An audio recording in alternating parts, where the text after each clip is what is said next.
Hi friends, welcome to Vineeram directions. నేను మీ త్రివేణి.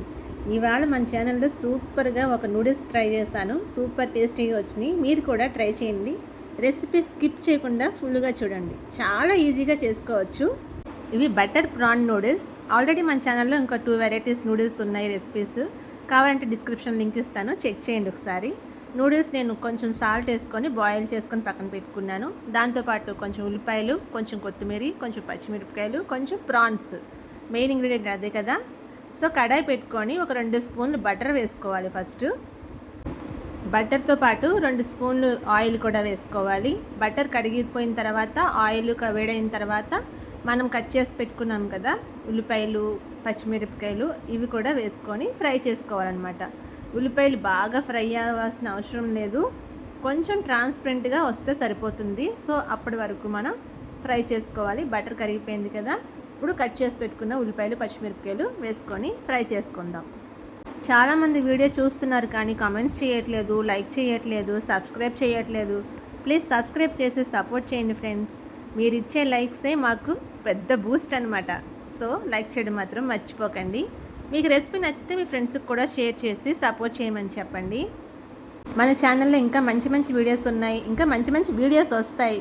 ఒకసారి చెక్ చేయండి ఛానల్. ఓకే, మనం ఉల్లిపాయలు వేగిపోయిన తర్వాత ప్రాన్స్ కూడా వేసుకొని ఒకసారి ఫ్రై చేసుకోండి. దీంట్లో ఒక హాఫ్ టీ స్పూన్ సరిపోతే, ఎక్కువ అవసరం లేదు. అల్లం ఉల్లిపాయ పేస్ట్ వేసుకోండి. కొంచెం ప్రాన్సే వేసాం కాబట్టి నేను ఒక చిన్న ప్యాకెట్ నూడిల్సే చేస్తున్నాను. దానికి ప్రాన్స్కి తగ్గట్టుగా కొంచెం ఒక హాఫ్ టీ స్పూన్ సాల్ట్, కొంచెం కారం మాత్రం కొంచెం ఎక్కువ పడుతుంది. 1.5 టీ స్పూన్ వేసాను నేను, ఎందుకంటే కొంచెం స్పైసీగా ఉంటాయి. బటర్ వేసాను కదా, దానికి తగ్గట్టుగా బ్యాలెన్స్ చేయడానికి కొంచెం కారం ఎక్కువ వేసాను నేను అనమాట. ప్రాన్స్, ఉల్లిపాయలు, పచ్చిమిరపకాయలు, ఉప్పు, కారం అన్నీ మిక్స్ అయ్యేలాగా ఒకసారి కలుపుకొని ఒక హాఫ్ టీ స్పూన్ పెప్పర్ కూడా వేసుకోండి. దీంతోపాటు ఇప్పుడు మనం సాసులు వేయాలి. దీంట్లో సాస్ వేసేటప్పుడు స్టవ్ సిమ్లో పెట్టుకోండి, ఎందుకంటే మనం ఏ సాస్ అదైనా వేసినప్పుడు కొంచెం అడుగున అంటుకుపోతూ ఉంటుంది. అందుకని సాసులు వేసేటప్పుడు మాత్రం సిమ్లో పెట్టుకోండి. ఒక 1.5 టీ స్పూన్ చిల్లీ సాస్ ఉంటుంది కదా, రెడ్ చిల్లీ సాస్ వేసాను. అలాగే ఒక half spoon green chilli sauce వేసాను. అలాగే ఒక 1 స్పూన్ సోయా సాస్ వేయగానే మాత్రం అంటుకుపోతుంది. సో స్లిమ్లో పెట్టుకొని స్టవ్ మాత్రం కలుపుకొని, చూసారా అంటుకుపోయింది లైట్గాను.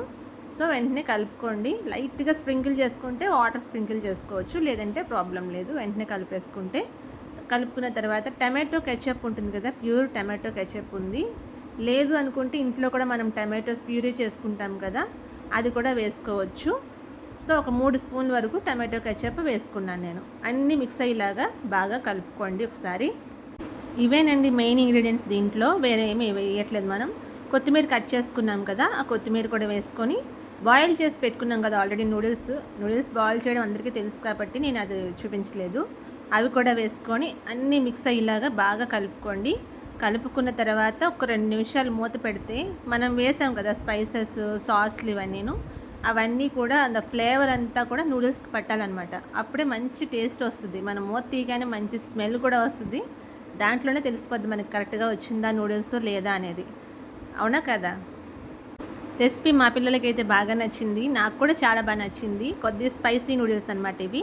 బటర్ వేయడం వల్ల ఒక మంచి ఫ్లేవర్ వచ్చిందనమాట. ఈ బటర్ ప్రాన్ నూడిల్స్ ఎలా వచ్చింది రెసిపీ అన్నది మీరు కూడా ట్రై చేసి కమెంట్స్ చేసి చెప్పండి, మర్చిపోవద్దు. మన ఛానల్కి సబ్స్క్రైబ్ చేసి సపోర్ట్ చేస్తున్న ఫ్రెండ్స్ అందరికీ చాలా చాలా thanks. Please like, share and subscribe friends. Thanks for watching.